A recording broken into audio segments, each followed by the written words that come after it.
So, for today's dinner, guys, ang ulam namin is, ng ginataang sitaw, labasa. Actually, nahimo ko na siya before, nang kadua ko na siya himuon. Pero for now, ging balik ko siya. Kaya ang ikadua ko nga luto, wala ko ging ko ang panit.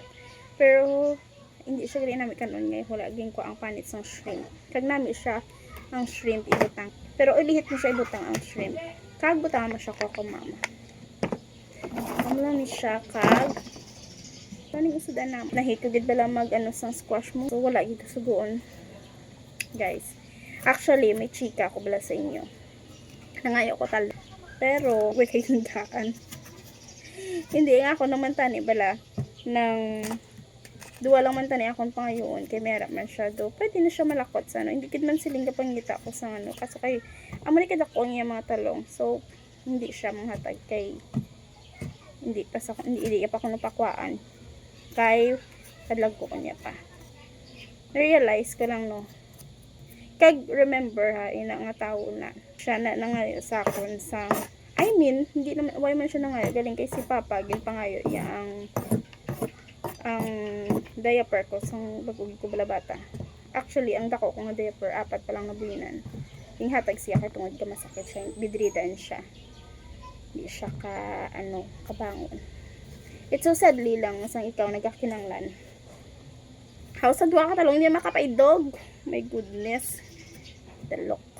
Wala gig ko nagduwa sang pagatag. Pagpangain ni Papa nga, Day, bigay natin to sa kay need niya to, ganito, ganyan. Hindi naman sa nanunumbat ako, pero nakakasad lang kasi na, hello, ang daming bunga ng talong mo. Iyan makapaidog sa duwa kabilog na pangyoon ko. Damot. Diba? Buti na lang, hindi kami magkaparehos ng puso. Pero bala akala mo kung sinong mayaman-yaman. Mo pa lang na ganing talong may ara ka, di ka namang manghatag. Ay, pag ganyan ugali mo guys, hindi ka talaga i-prosper ng ganun. Damot. Wala lang. Lang kasi nakaka-disappoint kasi kung ikaw na may kinanglan ang tao hindi ka nasin sa dumdum. Wala lang, share ko lang isa hindi galit ako hindi niya ako binigyan.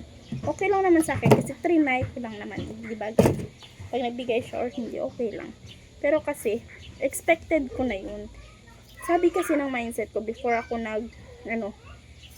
matagal ko na yung gustong ng talong niya kaso tama talaga yung mindset ng babae, no? Talagang ginaguide ka ng Holy Spirit talaga. Kaya huwag ka dyan kasi hindi ka naman talaga bibigyan. Kaya nga, tama nga. Tinay ko lang naman. Baka nga magbigay. Kaso hindi ka binigyan. Kasi nga, pinapalaki niya pa yung talong niya. Kaya ayun. Yung ko lang sana, ilakot ko try ko ilakot. Kahit ko lang, gamay lang. Kasi hindi tayo nabigyan ng talong. Madamot kasi. Nabigyan ng talong kasi pinapalaki niya pa yung talong. Akala mo naman konti-konti ng talong, yung dami-dami ng bunga ng talong. Lesson there guys, kapag ikaw nawalan, nako, walang taong sa'yo. Kaya lesson, wag ka dapat mawalan ng pera, wag ka dapat mawalan ng mga taniman kasi mas magandang mag-share ng blessing para kung sino mga yasin mo may kuhaan sila. Diba? Huwag tayo maging katulad sa matandang damot-damot. Yun lang. Share ko lang. So, ito yung ulam namin, guys. Actually, nakapagsain na ako. Wala ako magkaon sa amin. So, yun lang.